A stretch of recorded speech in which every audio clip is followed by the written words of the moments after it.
Olá pessoal, seja bem-vindo ao canal. Nesse vídeo vou compartilhar dicas práticas para facilitar o seu diagnóstico. Então assista até o final do vídeo, já aproveita, deixa o seu like e se inscreva no canal para mais dicas preciosas.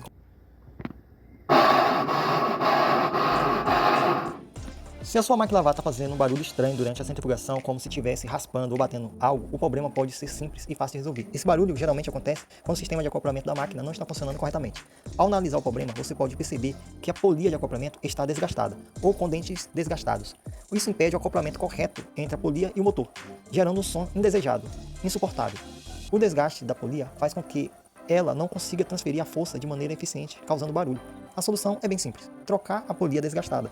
Com essa substituição, o barulho desaparece completamente e a máquina volta a funcionar de maneira silenciosa e eficiente.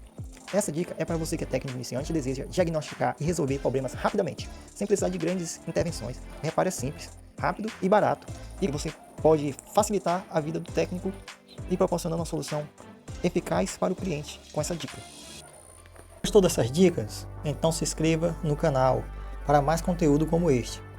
E se você quer dar um passo além e conquistar mais clientes, aumentar seus ganhos e tornar um expert no conserto de máquina de lavar, eu tenho uma ótima notícia para você. Eu recomendo o curso que está aí na descrição do vídeo, que vai do zero ao avançado, com certificado válido em todo o território nacional. Você vai aprender tudo o que precisa para se destacar no mercado de trabalho, com aulas práticas e focadas no dia a dia do técnico.